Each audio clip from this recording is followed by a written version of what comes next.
नमस्कार दोस्तों, मेरा नाम है अश्विनी सिंह। आज हम ज्योग्राफी का सेकंड चैप्टर करने लगे हैं जिसका नाम है स्ट्रक्चर ऑफ द अर्थ। इसमें हम तीन लेयर्स की बात करेंगे कि अर्थ को किन तीन लेयर्स में डिवाइड किया गया है और उन्हीं तीन लेयर्स के जो इंपॉर्टेंट क्वेश्चंस बन सकते हैं कॉम्पिटिटिव एग्जाम के पॉइंट ऑफ व्यू से वो हम डिस्कस करेंगे।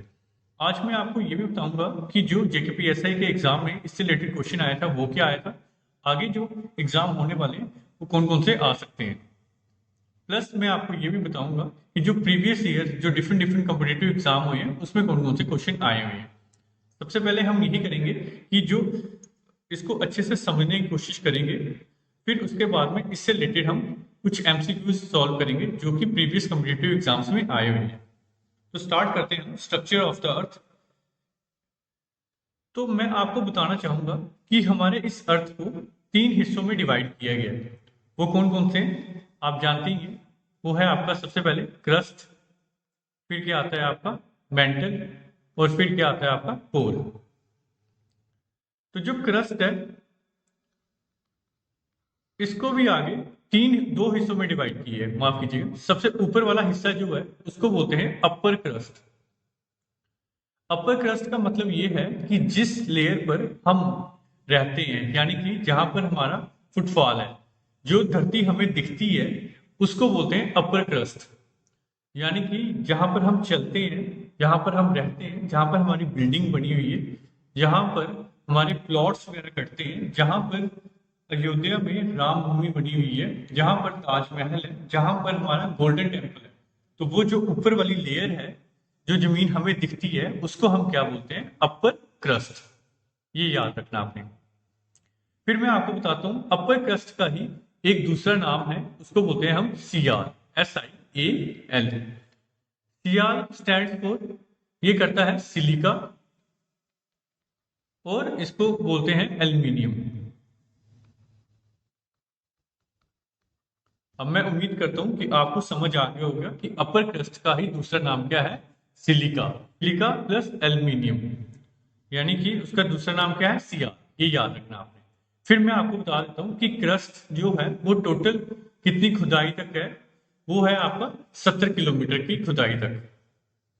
खुदाई बताने से पहले मैं आपको बता देता हूँ कि अभी तक जो हमने खुदाई की हुई है पूरी धरती की, वो की हुई है अप्रोक्स 5 किलोमीटर से लेकर 7 किलोमीटर तक की। ये भी कहाँ हुई है? ये हमारी हुई है रशिया में। फिर उसके बाद में खुदाई नहीं की है। अब हमने अज्यूम किया गया कि जो अर्थ की गहराई है कहाँ से, क्रस्ट से लेके, जो अपर लेयर है यहां से लेके कहाँ तक की, कोर तक की, जो कि सबसे लास्ट लेयर है इसकी, अर्थ की, यहां तक की जो गहराई है वो है आपकी 6370 किलोमीटर। 6370 किलोमीटर की टोटल गहराई है। तो उसमें जो आपका क्रस्ट वाला एरिया है, कौन सा? क्रस्ट वाला जो एरिया, ये है आपका 70 किलोमीटर का गहरा। अब आपने ये याद रखना है कि अपर क्रस्ट यानी ऊपर वाली जो लेयर है उसको हम अपर क्रस्ट बोलते हैं, उसका दूसरा नाम सीआर है। तो सीआर स्टैंड करता है सिलिका और एल्यूमिनियम, यानी कि यहाँ पर सिलिका और एल्यूमिनियम ज्यादा मात्रा में पाए जाते हैं। फिर हम बात करेंगे लोअर क्रस्ट के बारे में। और लोअर क्रस्ट जो है वो आपकी अपर क्रस्ट के जस्ट नीचे से स्टार्ट हो जाती है। और इसका जो नाम है लोअर क्रस्ट का वो है आपका सीमा, SIMA। सीधे डायरेक्ट क्वेश्चन आ जाता है कॉम्पिटिटिव एग्जाम में कि लोअर क्रस्ट का दूसरा नाम क्या है, तो उसका नाम है सीमा। और इसमें सीमा में SI जो है उसको सिलिका ही बोलते हैं, और जो ME है इसको हम मैग्नीशियम बोलते हैं। मैं उम्मीद करता हूं कि आपको समझ आ रहा है। अब मैंने आपको क्लियर कर दिया कि क्रस्ट को भी दो हिस्सों में डिवाइड किया, upper crust and lower crust. Upper crust को क्या बोलते हैं? सीआर। सीआर स्टैंड करता है सिलिका एल्यूमिनियम से। और जो लोअर क्रस्ट है उसका दूसरा नाम है सीमा, और सीमा स्टैंड करता है किसके ऊपर? सिलिका एंड मैग्नीशियम के ऊपर से। फिर उसके बाद में आपकी आ जाती है, जैसे लोअर क्रस्ट आपकी खत्म होगी उसके बाद में आपकी आ जाएगी अपर मेंटल। क्या आ जाएगी? Upper mantle. अब मैं आपको बता देता हूं इससे पहले कि जो आपकी अपर क्रस्ट है और लोअर क्रस्ट है, यानी कि जो इसके बीच की जो बाउंड्री है, किसके बीच की बाउंड्री, अपर क्रस्ट और लोअर क्रस्ट, इस बाउंड्री का भी नाम है। तो इसकी बाउंड्री का जो नाम है वो मैं आपको बता देता हूं। इस बाउंड्री के नाम को बोलते हैं Conrad, CONARD, Conrad discontinuity. Conrad discontinuity direct question आता है आपके कॉम्पिटिटिव एग्जाम में। The boundary lies between upper crust and lower crust is known as, तो उसको बोलते हैं कोनार्ड डिसकंटिन्यूटी। बहुत इंपॉर्टेंट क्वेश्चन है ये। फिर उसके बाद में मैं बता देता हूं कि जैसे मैंने बताया crust, upper crust lower crust से रिलेटेड, वैसे ही लोअर क्रस्ट के जस्ट नीचे, कहा लोअर क्रस्ट के जस्ट नीचे आपका आता है अपर मेंटल। लोअर क्रस्ट के जस्ट नीचे आता है आपका अपर मेंटल। मैं ये आपको यहां बना देता हूं कि सबसे पहले आपका क्या आ गया, मैं इसको रब कर देता हूं।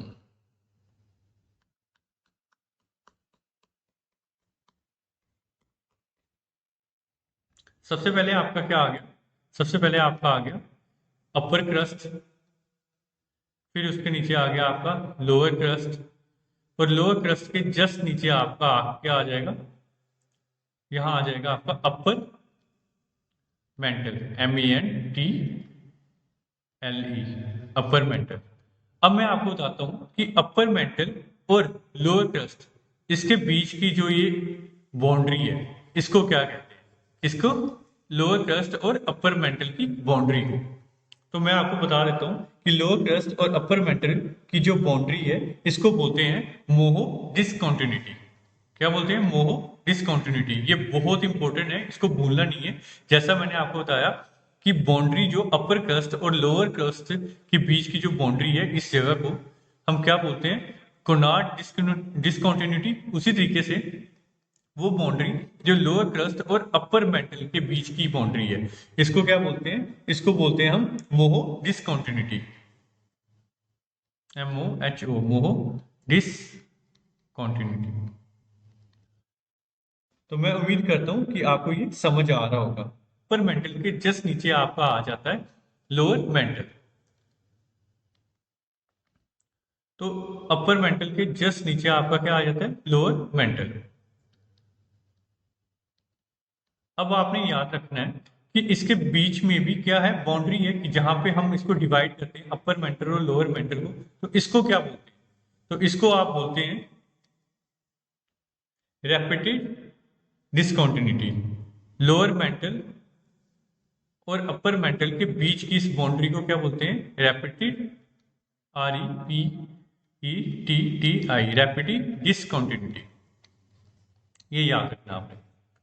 फिर इसके बाद में लोअर मेंटल के जस्ट नीचे आपका आ जाता है अपर कोर। क्या आ जाता है आपका, अपर कोर।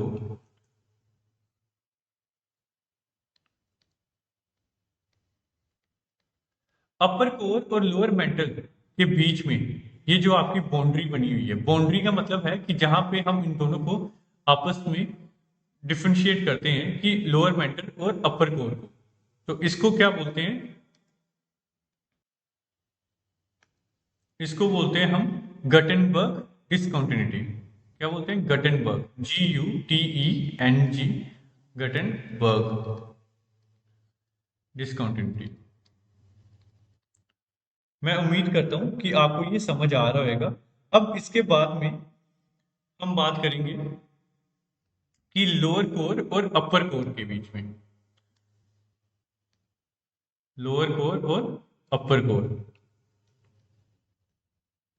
इसके बीच का जो ये बाउंड्री है, इसको क्या बोलते हैं, इसको हम बोलते हैं ले मैन डिसकंटिन्यूटी। तो मैं उम्मीद करता हूं अब आपको समझ आ गया होगा कि जो आपकी अपर क्रस्ट है, अपर क्रस्ट और लोअर क्रस्ट के बीच की जो ये बाउंड्री है, इसको हम बोलते हैं कोनार्ड डिसकंटिन्यूटी। और कोनार्ड डिसकंटिन्यूटी के जस्ट नीचे आ जाता है आपका मोहो डिसकंटिन्यूटी, जो कि बोलते हैं हम लोअर क्रस्ट और अपर क्रस्ट के बीच के बाउंड्री को।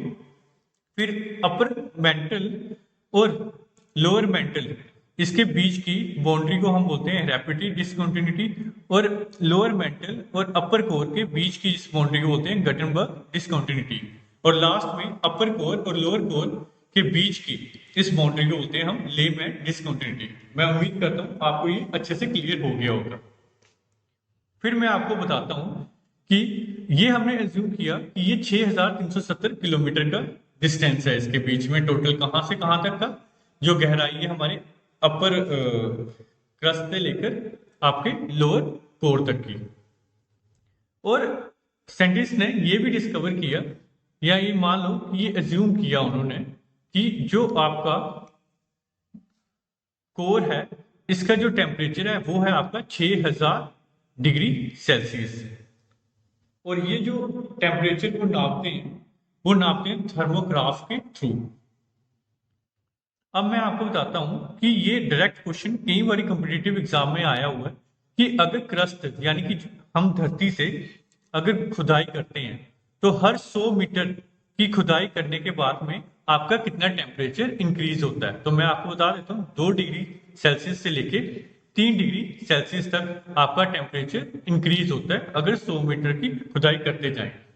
तो अगर इसका आप हिसाब लगाओगे तो इससे आपको आइडिया लगेगा कि 1 किलोमीटर की अगर हम खुदाई करते हैं तो उसके बाद में होगा क्या, 20 से 30 डिग्री सेल्सियस आपका टेम्परेचर बढ़ जाएगा। अगर आप एवरेज भी लेते हो तो 25 डिग्री टेम्परेचर बढ़ जाएगा। लेकिन अगर इसके हिसाब से देखा जाए तो 1 किलोमीटर में 25 डिग्री टेम्परेचर बढ़ना चाहिए, तो अगर आप 1000 डिग्री की बात करोगे तो उस टाइम पर आपका टेम्परेचर कितना बढ़ना चाहिए था, इसी के हिसाब से तो आपका टेम्परेचर बढ़ना चाहिए था 25,000 डिग्री सेल्सियस। लेकिन यहां पर अगर आप देखोगे लगभग 6370 किलोमीटर है कोर का डिस्टेंस, तो अगर इसके हिसाब से देखा जाए तो आपका जो टेम्परेचर है वो अप्रोक्स आपका 1.5 लाख डिग्री सेल्सियस होएगा। लेकिन ऐसा नहीं है, आपका जो टेम्परेचर कोर पर है वो है 6000 डिग्री सेल्सियस, यानी कि ये कम है। तो ऐसा है क्यों है, वो इसलिए कि अगर आप देखोगे जो क्रस्ट है वहां पर रेडियो एक्टिव एलिमेंट पाए जाते हैं, रेडियो एक्टिव एलिमेंट। और वो रेडियो एक्टिव एलिमेंट्स क्या होते हैं,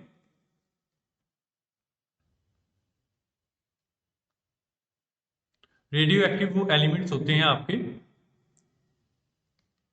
जैसे यूरेनियम। तो ये क्या है, सबसे ज्यादा मात्रा में क्रस्ट पे पाए जाते हैं, इसीलिए 2 डिग्री सेल्सियस हर 100 मीटर के बाद में हमारा टेम्परेचर बढ़ता जाता है। लेकिन जैसे जैसे वो नीचे आता है, यानी कि मेंटल की या उससे नीचे कोर में आता है आपके अपर कोर में, तो वहां पर टेम्परेचर की बढ़ने की स्पीड कम हो जाती है। वहां पर टेम्परेचर जो बढ़ता है आपका वो 0.5 डिग्री सेल्सियस हो सकता है, 1 डिग्री सेल्सियस, इसकी स्पीड के हिसाब से हर 100 मीटर के बाद में वो बढ़ता है।